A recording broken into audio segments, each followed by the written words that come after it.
Alrighty, guys, here we are for episode 2 of the RAV, the Raw, Authentic, and Vulnerable podcast. Episode 2. Episode 1 last week was just me kind of refreshing everybody, blasting off a little bit, sharing some wisdom, sharing some knowledge. And today's episode is going to be very, very special. I got my sister here.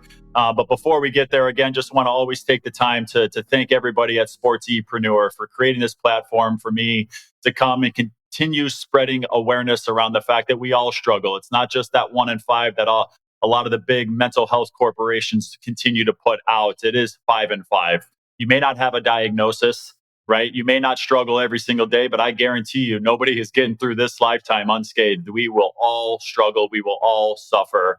And so again, it's just my continued mission, passion, purpose to continue spreading the light for those that suffer in silence. So again, thank you everybody at Sportspreneur, Eric, Chris, Scott, and Julian. I love you all. Thank you for your time. Thank you for your energy. Thank you to all of the listeners of the RAV podcast. Don't forget to like, subscribe, follow, share, get as many people as you can listening to this, because these episodes, guys, are going to be life-changing. If you choose to listen with intent, right?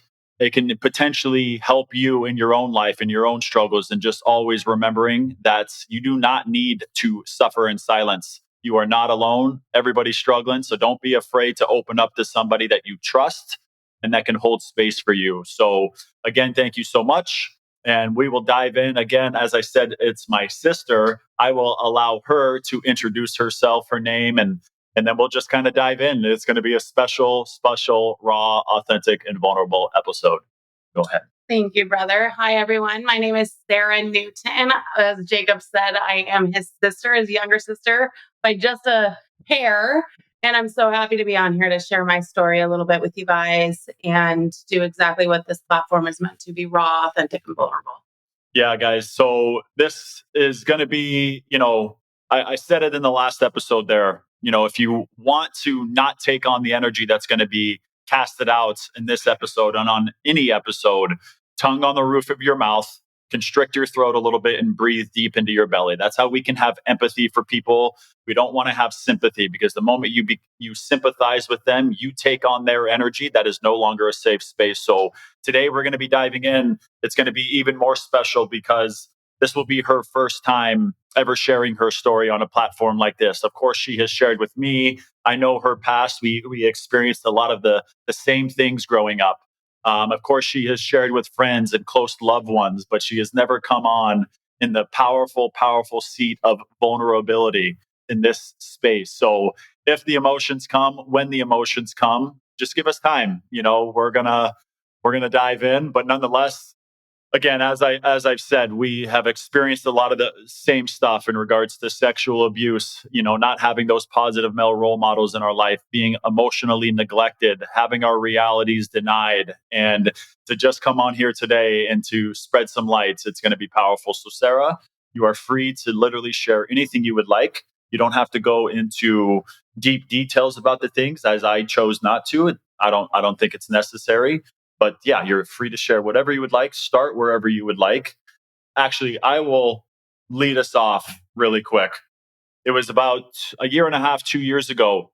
She had been struggling. She had been suffering. And at that time, didn't know how to regulate herself, didn't know how to heal. She had gone through, rehab and gone through talk therapy, and those things were powerful. But no different than when I went through those similar experiences in regards to talk therapy, my mind, my subconscious mind, all of my internal pain was still calling all the shots. So yes, I was talking, but I was still out of control, away from the office. And it's no different than Sarah. She had been to rehab, talk therapy, but she was still out of control, away from those arenas, if you want to call it. So again, it was about a year and a half, 2 years ago.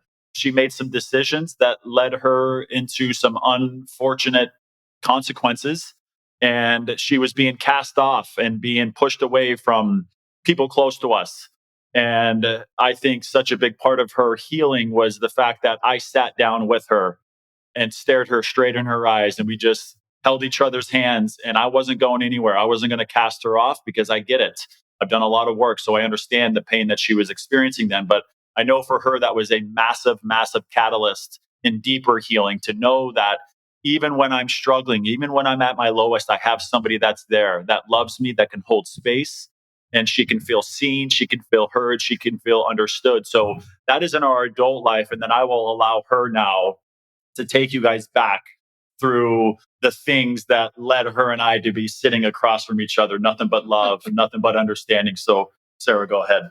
Thank you. Yeah, that was a really special moment in my life that I felt that I was seen for the first time by somebody that knew all of my pain. But that pain started a long, long time before that. I'm probably going to start crying as we're just getting started, but I've had a lot of struggle from a very young age. Like Jacob has shared, we both experienced sexual abuse at the hands of a family member for years that really affected our lives. Not so much just the abuse, but the aftermath of not having anybody to talk to about it. We went through a lot with that, but I think the biggest thing that was so difficult was that after it happened, we didn't have avenues to go through to express our pain. Even Jacob and I, we didn't even talk about it to each other for a long time until our adult life. Did we experience that pain? Sexual abuse has happened in my life a handful of times. Yeah, it's been difficult from what happened to us as kids. I carry a lot of shame for what happened, not just because it affected Jacob and I, but also some of my really close friends when I was a kid. And I would constantly blame myself if they weren't friends with me, right? They wouldn't have to suffer the way that we are. And so I carried that into my teenage years and into my adult life, which caused me a lot of pain. And I had no tools in how to appropriately, positively deal with those stressors that I had accumulated over the traumatic things that happened in my life. So then I got into drinking as a teenager. And I mean, I was straight edge for a while. I mean, I remember one of my friends wanted to smoke weed in high school, and I was like, how dare you? I can't even believe that you would ever want to do that. And then, I mean, despite having alcohol in our family growing up, I really didn't start drinking. But once I did, it was all downhill from there. I mean, I was drinking constantly. Of course, it was, party life and high school parties, things like that, that you don't really see the impact that it's having on you. But it ultimately led me to a house party with friends of mine that I hung out with. One that I grew up with, she was in our neighborhood, and, have a crush on this boy that who had gone to their house many times. And I don't even know if this is the best way of explaining everything, but drinking again led me to being passed out on his couch and raped. And I got pregnant from that. And that's by the grace of God, I was given a beautiful, beautiful child from it. But it was not the easiest thing to accept. I hid my pregnancy until I was 8.5 months pregnant, which was very difficult to do. But it's not, again, not having the tools. So when we were in any of those stressors, traumatic events in our life, we didn't know how to deal with it. So we avoided it because that's what we saw and how the people around us, the adults around us handled it, which I then in turn handled it very similarly. Avoidance and acting like these things didn't exist and just trying to move forward. But that only deepened my addiction. I went from alcohol to now I'm a single mom. I'm dating one of Jacob's old hockey player teammates, and broke my tailbone. Got prescribed some Norcos, Oxys, whatever they're called today. But it put me into a deep addiction for 10 years. Yeah, it was terrible. Yeah, and I'll hop in here and thank you so much. Obviously, thanks. Sorry, I feel like I'm trauma dumping at this point. again, protect that energy, people. That's what it's about here. So, I go back to when you had said earlier that once you got introduced to the alcohol, right, and going to the house parties and everything, you said it was all downhill from there. The way I view it is that it was actually all uphill from there because doing all of those things, and again, I was right there doing it as well. I was the drinker. I was the first guy drunk at every party. I drank with the intent to black out five nights a week for 6 7 years. I was the life of the party at every single party. Mm-hmm. It was like, and I imagine you experienced this as well, is because we weren't seen as children, because we didn't feel heard and understood, we were now performing at these parties to 100%. Feel seen and heard. So if I'm not the first one drunk, well, I'm not going to have eyes on me. So I was the first one drunk every single time. I would call team shotguns every 10 minutes and nobody would join me. I would just do it myself, And so again, when you think back to, all downhill from here, going downhill is a lot easier. No, and this is that's how everybody views it. Downhill is always easier.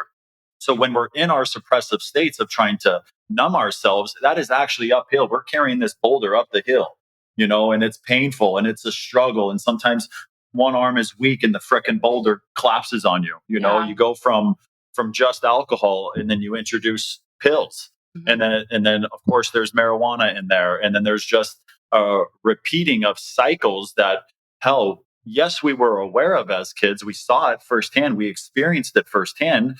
But you're not necessarily aware that, oh crap, like this is going to be me in 10 years. When we were 5 years old, you were 4. Going through the sexual abuse, we didn't know that in 10 years we were going to start doing the things that were exemplified right in front of us. Right. So again, for anybody out there, do not view it as it's all downhill from here. It's all uphill. Right. And you've got to get to that mountaintop. And once you get to the mountaintop, you look out and you realize you got to go even deeper than that. There's the depths, there's the valley. That's where I want to go. I want to go there. Right. And then once you get there, you start doing the real work, right? The real work of uncovering the energy that is stuck in us from these experiences. Right. The energy. And behaviors. Oh my gosh. Yeah. Because we only saw two different types in the way that I view it. Okay. Our parents loved us, right? They loved us so much, but also their ways of coping, mom's avoidance, dad's drinking.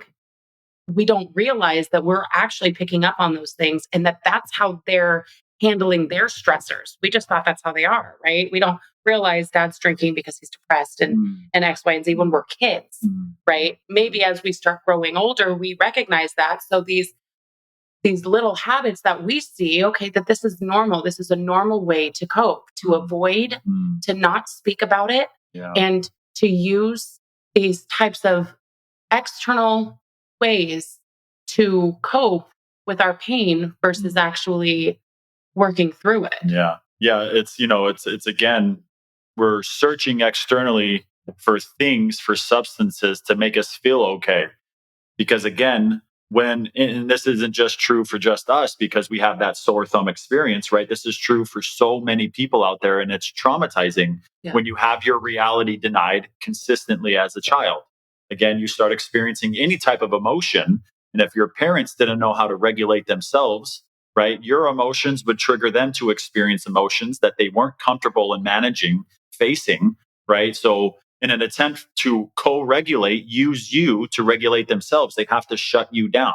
They have to tell you to stop crying, right? Or whatever the case is, so that, again, they can feel okay, and that, again, done repeatedly over and over and over again, that is trauma. And that's something that I don't think enough people out there understand, So not only did we have the sore thumb, which it's easy for me to use my mind and go straight back there. Yeah. Right, to the big room, to the bathroom where so many of the things were done. In the garage. But then for people that don't have that, it's a challenge because you've got to go and navigate and nitpick these certain situations, And so, as I had mentioned earlier, talk therapy, rehab kind of take us through, again, because for 18 years, even longer for you, for 18 years, I didn't receive any help. I think it was longer for you.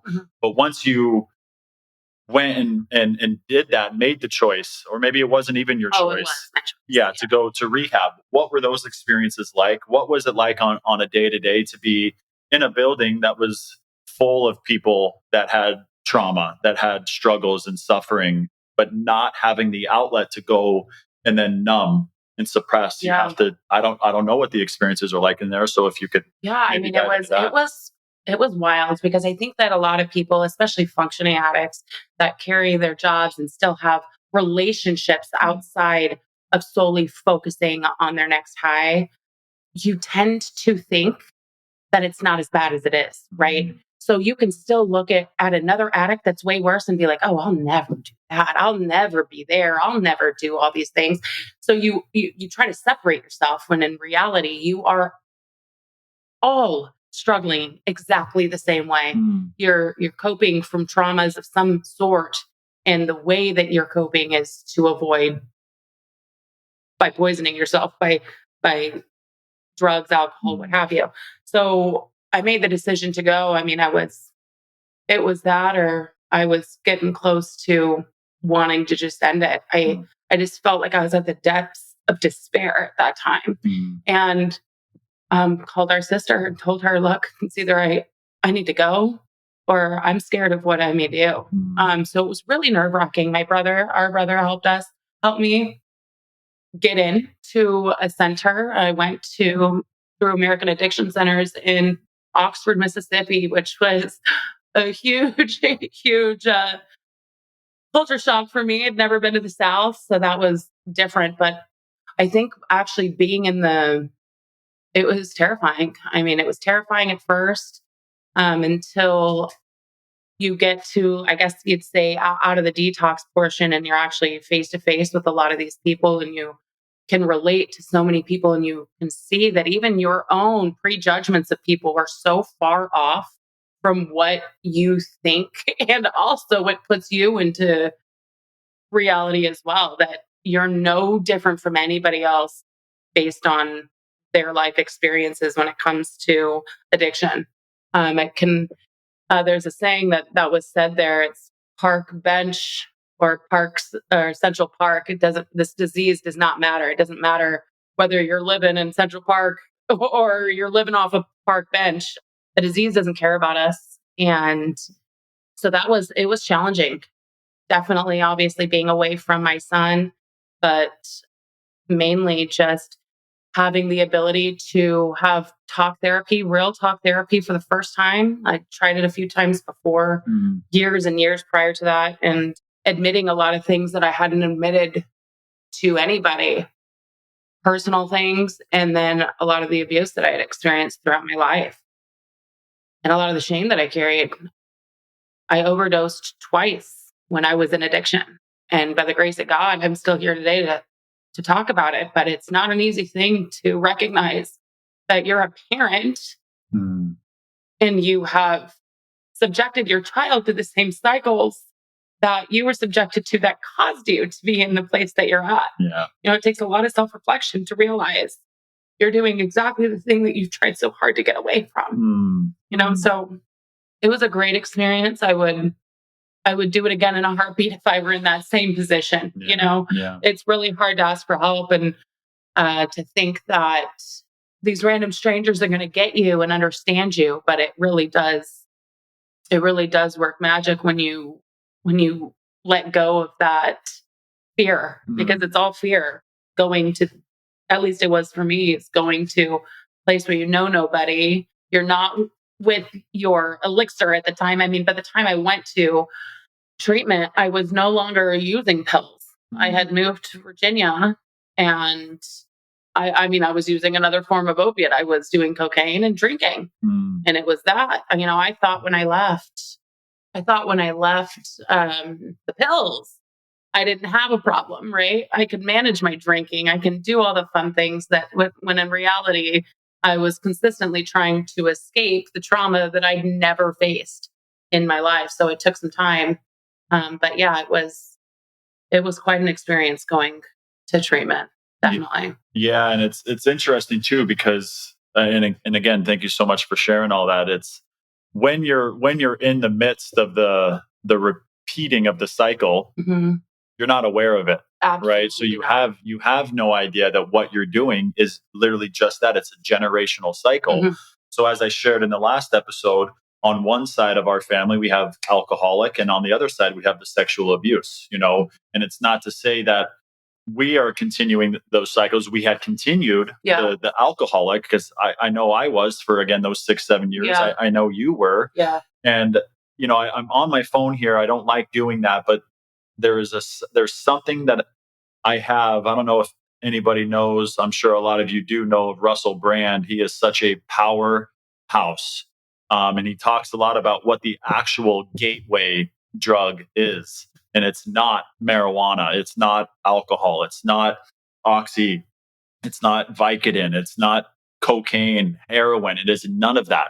The true gateway is childhood emotional neglect, having an absent parents, again, having your reality denied. Because in the end, anybody and everybody that uses substances at the root, they are trying to feel okay. Oh, So, yeah. regardless of what the substance is, it doesn't like, I think in society, everybody gets so lost in their perception of which one's okay and which one's not okay. Right. Everybody in society, unfortunately, not everybody, of course, I know that's catastrophizing, but so many people have normalized the drinking aspect because of how available it is, how accessible it is to everyone. Yeah. you know and so some people might see, oh, they're just an alcoholic, or they just drink, or they just have a couple They're just drinks. trying to have fun. They're just Yeah. having a good time. Yeah.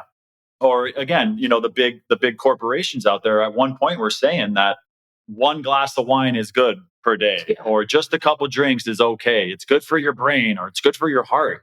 And we know, and we've always known, but it's coming out now that no amount of alcohol is good for you. And people that do consistently drink 2 3 4 beers a night or whatever, they say, oh, I don't have a drinking problem. Well, you do, because the Yeah. next day you wake up, you don't feel okay. That's a problem. Your thinking goes down. That's a problem. Your decision making goes down. That's a problem. Those are problems that nobody's paying attention to. But again, in society, we're lost in comparing One to the other. They're all bad. It's all bad. None of it is good. It's all suppression, regardless of what the form is. And so, again, going back to what Russell Brandon said, the true gateway is rooted in childhood. Everything, in my opinion, is rooted in childhood. Had we not had those experiences, would we still have experienced trauma? Yes. As I explained earlier, would we still have our struggles? Yes. Would we still suffer? Yes.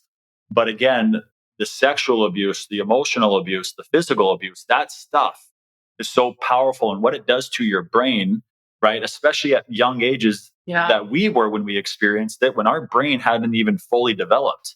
And then we're experiencing this stuff like memory loss. Holy jumping. I remember a lot, but I have forgotten. Or it's so far back in my mind in some cortex that it's just hammered, and all the weed I smoked freaking shut it all off. Who knows, But it's again, when you're in those early stages of development, to have this stuff, like, no one, like, duh, we did the things that we did. Yeah. No wonder why we drank ourselves into oblivion. Well, and the thing is that so much of it is subconscious. Like, you don't even realize how bad it is, how much you're suppressing. You don't even see it. I mean, even to a point from my own experiences, I mean, when I went to Virginia and everything, I went with one of our other brothers, Andy. And in my mind, he was the worst person ever. And why did I think that? Because I was in addiction and he wasn't okay with it.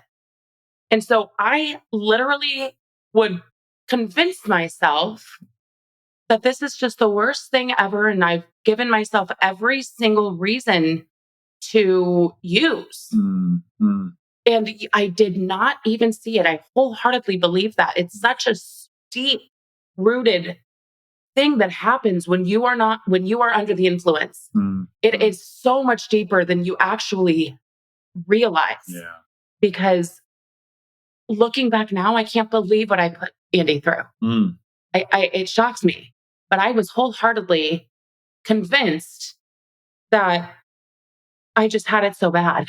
That you were an innocent victim. That I was an innocent victim. Hello, can anybody see me? When he saw me and he was there to help me with open arms. And isn't that interesting now? Like, I instantly connect that to, I don't know the conversations that took place. And this is Andy, our brother. I don't know the conversations that took place, but he was there, but you couldn't see him because you were clouded through your own inability to love yourself. Oh yeah. I was in the depths at that point. Yeah. Having gone through everything and then with a breakup of 13 years, it was challenging. And then you thinking he was the crazy one. And again, who knows how that came out, how that was verbalized, whether it was a calm delivery or, well, it was from a place of rage. But that at the deepest level was still you trying to feel seen, trying to feel heard, trying to feel understood. Yeah. So not only do people use substances, right, to feel okay, to feel seen again, and they can become the life of the party and get eyes on them, right? Mm-hmm. But it also comes out when substances aren't even involved, right? It's just it's in every aspect of your life, and until you become aware of it, you can't possibly change it. Then, right? You don't know what you don't know, of course, right? But the awareness aspect to it, without that, nothing changes. Yeah. Yeah. Deep breaths. Deep breaths. You're doing so great. Yeah. It's powerful. I haven't seen a single tear come down your face. Well, it came out in the beginning. I got him a lot. Yeah, but no, you're doing well. And I think this, again, in this style here, again, brother and sister experience so many of the same things. It's just, I know there's people out there, because I'll tell you one thing for free. Every family in the world is dysfunctional, and we are no different. We come from that. You, the listener, come from dysfunction, whether you're aware of it or not. It's present and it's having an impact on your life. And when it comes from family, what is very trendy right now, right, in the world of mental health and the world of healing, is setting boundaries. Yeah. Right? Huge. So many people out there their inner child needs them to set boundaries with their family, with their mom, with their dad, with their brothers and sisters. But how many people out there, question for the listeners, how many people out there are suffering at the hands of family because it's family? Okay, so this is a challenge for you. If you're one of those people that have a hard time putting up those boundaries and have a hard time in not associating with your family, I want you to remove that label, because that's exactly what it is. It's a label, family. If you remove that and replace it with friend, would you still allow that person to treat you the way that they're treating you? You know what I mean? And if you can answer no, well, then another question is, what are you waiting for? You're then suffering from your own perspective, from your own thinking of the family situation. Family is bud. Family is everything. Well, sure, to a certain degree, but within family, there's a lot of pain. And if you as an adult want to free yourself, you might have to be willing to separate yourself from family. Yeah. And if you're not, then guess what? You're still choosing. You're choosing your own suffering. What you don't change, you're actually choosing. Okay. Powerful stuff. You're a powerful human. I love you with all my heart. You're a power. So where would you say then you're at now, from the Sarah Newton that went to rehab and spent X amount of time there? Mm-hmm. Where is she in comparison to the Sarah Newton that's sitting right here, right now? Oh, miles and miles apart. I don't even recognize the person that it was that went into treatment. And the thing is that treatment wasn't my rock bottom. I came out and I still messed up. I came out and I still drank. That wasn't my rock bottom. That wasn't my end all be all. And that's that's the case for a lot of people who struggle with addiction in any form or fashion. They think that, and then they feel bad, if it doesn't work out, they come out and they relapse. But I'd say the girl that I was going into that and the girl that I am now are, unrecognizable. And I think I went through almost an identity crisis, right? Because I'd lived so long in freeze mode, so to say. I had no idea who I was. I used from a very young age, had a lot of traumatic things happen, as I very so willingly let out right at the beginning there to all of you guys. But I really didn't know who I was because I never got a chance to meet me. I was stuck in trauma and just trying to survive and get through the day. And really, as they say, peeling back the layers of yourself, it is scary. It is scary because you're learning so many things about yourself. You really start to realize that the personality that you had created for yourself was a creation. You created it as a defense mechanism, right? To get through the day, to not suffer from the pain and from the lack of being seen. So that was hard. It was also the most powerful thing ever. It's brought me closer to God. It's brought me closer to you. It's brought me closer to a lot of people. It has not been easy, but it has been the most gratifying thing to be able to be happy after so much pain, to be sober and not drinking or using any type of opiate in my life. I've told you many times, I mean, there were days where I never thought that I could see this other side. And if it hadn't been through going through all that stuff and getting to where I am now, I would still be lost little Sarah and not knowing who I was. So, I mean, it's been difficult, but it's been beautiful. It's been beautiful. I know who I am. I'm still learning who I am. I've still got so much more work to do, but it has been the most beautiful experience that I've experienced. And I can see things for what they are now and not hide in my trauma. For the longest time I did. And I thought everybody should feel sorry for me. Yeah. It's powerful when you don't live in that anymore. Yeah. Because then you stop identifying with victimhood, right? And I think so much of the wanting people to feel sorry for you is rooted and stems from thinking it should have been different. Yeah. Like, why did this happen to me? If God loves me, he's not going to put me in these experiences. Yeah. And so I know for myself, there was so much resistance because I was like, I'm a freaking good person. I'm a good freaking person. Why do these things? Yeah. Why do these things happen to good people? And at a deep level, at the truthful level, it's all by design. It's all purposeful.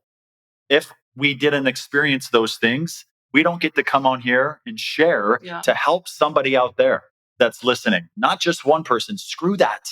We're not here to help just one person. We're here to help the whole freaking world. Take a look around, world. Don't you see the suffering? Don't you see the struggles?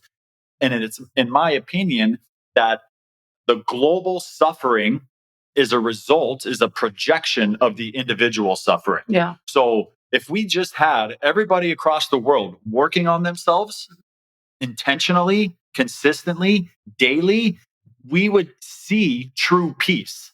Because in order to have peace out there and love out there, it's all rooted within us. Mm-hmm. There is no peace out there if there's not peace in here. There is no love out there if there's not love in here. Mm-hmm. So again, if we had people doing that, holy crap, would we see less division? Would we see, again, more love, more support, more compassion, more empathy? Well, and I think a lot of the times people think that they're not addressing things to protect the person that's suffering, when in reality, that only hurts them even more because they are not feeling seen, right? And so I've found myself doing the same thing, not having hard conversations with my son because I want to protect him, when in reality, I'm hurting him by not having those conversations. And in reality, you're protecting yourself. Yes, from the struggle of the conversation. Yeah. And I know that that's happened in our lives. And I know it happens everywhere, right? There's so many times that there's a hard, difficult conversation to be had. And like you said, maybe it's self-protection, or in your mind, you tell yourself it's to protect the other. Well, I think that's exactly what it is. But when it's not had, when you just be open and vulnerable with the people that you love, crazy things happen. What happened with us? Unbelievable. Yeah. Well, what happened? Magic. You were nervous prior. Maybe you're still nervous, but I think you've overcome that. And so now you can reflect back on prior to us stepping in front of this camera, in front of this beautiful microphone. Thank you guys for this. You were probably lost in story creation. You were creating so many stories in your mind of what you thought this experience was going to be like. You thought you were going to be out of control, not be able to speak, but here you are.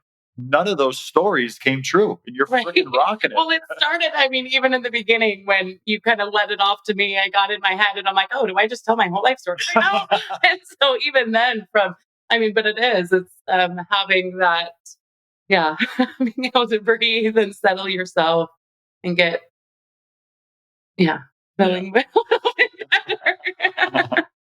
Well, shoot. I mean, that was, unless you have more you wanted to chime in there. I do have one question. You don't Yeah. have to share it. Perhaps we could do a season two, another follow up. But you said that going to rehab wasn't your rock bottom. No. Have you been able to identify, or do you feel you've reached your rock bottom? If so, what was it then? It's hard for me to say what my rock bottom was specifically. I think I was going to reach a rock bottom time and time again, over and over again, until I felt seen. I felt for the longest time that I couldn't express my pain. And that when I did, it was immediately shut down. And so the powerful experience that my brother was sharing with you guys at the beginning was the most impactful thing. And I believe it wholeheartedly changed the direction of my sobriety. I just crashed my mother's car when I was, 6 months out of rehab, maybe? Moved from Virginia to Ohio and crashed my mother's car and totaled it. And, at that moment, the world was over to me. I thought I was, going to get kicked out, not be able to be with my son. And when I felt like everybody was turning away from me, as a repeated thing that I felt so many times throughout my life, right? Because all the people that I thought loved me or cared for me, I felt turned away at one point or another. Yeah. Whether it be family from being abused, partners, whatever, And Jacob came that day after that accident. And by that time, I had already had a really horrible, hard conversation with my mom.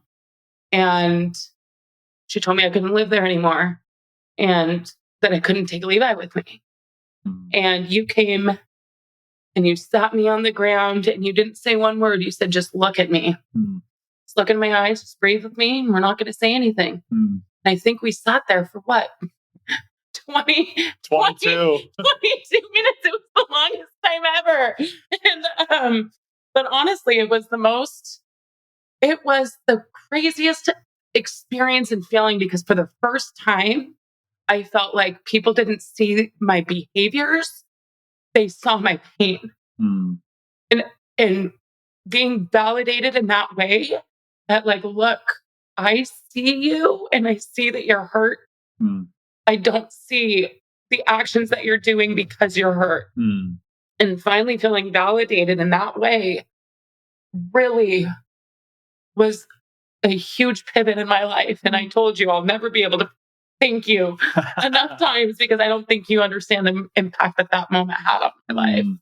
Yeah, it was powerful. It was crazy. Yeah, it was. I mean, I've done like partner meditations before where you literally do that. You don't speak, you just stare straight at each other for 20 minutes, 10 minutes, 30 minutes. Powerful. But I want to go back to what you had said there, because you had mentioned that people were getting lost in the surface level actions, the surface level behaviors, and they lost sight of the little you that's in there that is yearning, fighting, screaming, hi, I'm here. Can you water me? Can you water me? And so I think, unfortunately, that's where people get stuck. That's where people get lost. And that's where people are not able to provide any true value for you, because they're lost in what you did, losing sight of who you are. Yeah. Right? And 100%. it's like tipping points. Everybody has a different tipping point. Okay. My tipping point was always going to be me driving drunk, no different than what we experienced as kids. It was never going to be me driving drunk and crashing. It was never going to be me driving drunk and getting pulled over. My tipping point was never going to be me sexually abusing somebody. Right? We are the cycle breakers. So that stopped with us. Thank you, God, for placing it on us so that we can stop it, so that her son doesn't have to experience it, so that my 2 children don't have to experience it. Right? But again, tipping points. Your tipping point was different than mine, even though at the root of it, it's the same. But what came out from the roots, right, looks different. And in society, we cast judgment on everybody. That's why the prison system is just freaking out of control. It's a massive business now. And we get lost when somebody kills somebody. Or when somebody kills themselves, what are those? Those are tipping points. Underneath all of that is deeply rooted trauma, and that person needs to be rehabbed from the inside. Yeah. And if we can go there and meet the person there, holy jumping, now what does that person get to experience? No different than what you experience. You get to feel seen, you get to feel heard, you get to feel understood. And when you are those things, that is the catalyst right there for true internal change. Yeah. You know what I mean? Yeah. Because then you no longer search for changing for people outside of you, which is not sustainable. You are then going to change for yourself. That right there is sustainable. Yeah. So a message again for the listeners: stop getting lost in the surface level crap, because that's exactly what it is. It ain't truth. It's all fear. It's all pain.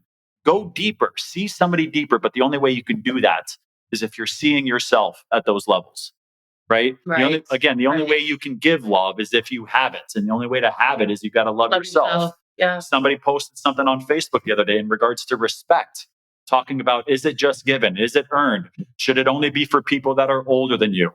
In my opinion, it's all crap, because all respect for them out there stems from self-respect. Right. It doesn't matter if they've earned it. If you don't have it, you can't possibly give it. And it's no different than empathy, compassion, love, trust.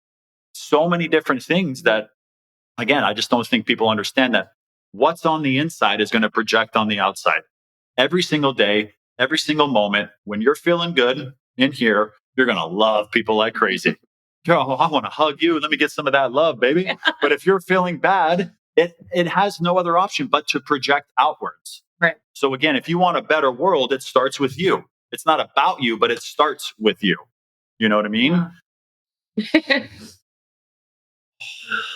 Some heavy stuff. Yeah. Anything else? Any advice you can give to anybody? Yeah, I mean, it's so hard to say because there's so much meaning to it, but it's really just going within, like just really trying to see yourself. And if you're talking to somebody and they're not seeing you, go to someone else. Don't lose sight of the fact that it could be one significant but small thing that can happen in your life that could completely change the direction in which you're going. It's really easy to stay in a place subconsciously as a victim when in reality you have all the tools if you go within to become the victor, just like you, brother. I thank you guys so much for allowing me to share. This was my first time, so thanks for the grace that you show, I hope, with how I presented it all. I know it's a lot, but I do appreciate the opportunity. I love that. One more thing I want to give the listeners in regards to healing, when it comes to emotional healing, energetic healing. When you experience the trigger, when the person outside of you upsets you, triggers you, makes you feel angry, frustrated, annoyed, whatever the case is, can you identify what you actually are feeling? Not just anger, because it's in my opinion that anger is just the mask that sadness wears. Right. So can you get to the sadness? Okay, I feel sad. I don't feel seen. Okay, that's great. We can recognize that now in our adult life at the age of 25 or 30 or 72. It doesn't matter. How far back can you trace that internal feeling of not feeling seen? How far back can you take that? Can you take that from 25 to 20, 25 to 24? Okay, we've found that. Go heal that version of you. And then once we're there, you trace it back further until you get yourself back to your childhood, from the time you're born till 7, 8, 9 years old. That's where we need to get to so that we can heal the root, so that we don't have to continue getting lost on the surface. The more you mess around with the surface level crap, the more surface level crap you're going to have to deal with. Sorry. A lot of people say it's about, the traumatic things that have happened in your childhood. A lot of the people say, what happened to you when you were a kid? Because so much of the pain that people see on the outside, they know is something deeply rooted. It's something that's happened in their past. And a lot of people offer like trying to do visualizations, right? And it could be something as simple. And I know that it's said a lot, but literally picture yourself walking to yourself in that moment from 24 to 25, walking to yourself, hugging yourself, loving yourself. Just it's more of putting in that visualization too, not just saying it, I love you or what have you, but visualizing yourself going to that person in pain. Yeah. really knowing, because nobody knows your pain like you, and being able to go to yourself in those moments where you knew you weren't getting the love or support that you needed in that moment. There is something powerful about it. And I can't really explain it, but when you're able to go back for yourself, it's much more powerful because you're taking your power back. Well, for sure. And that's how you free yourself. Yeah. Because if you're not doing that, which we both just explained there, the emotions, there's the memory. We can trigger the memory with our thinking mind, right? But then there's an emotion behind. Yeah. Right. There's an emotion behind. And if you aren't doing what she just said, and you can literally just hug yourself visually, you see it, but there's energy going on there. I love you. I've got it from here. You're okay. I'm not mad at you. I'm not shaming you. I'm not judging you. You're safe. You're safe. Yeah. You don't have to be in survival mode any longer. Fight or flight mode, right? Yeah, I've got it. Huge. But then that means that the version of you now that is going and doing that has to then be doing the real work. And the real work, unfortunately, isn't just this. Right. I wish it was.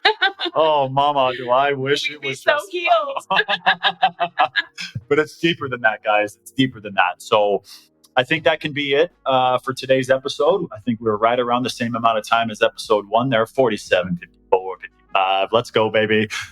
Anyhow, guys, again, thank you so much for taking the time out of your day to listen to the RAV podcast, Raw, Authentic, and Vulnerable.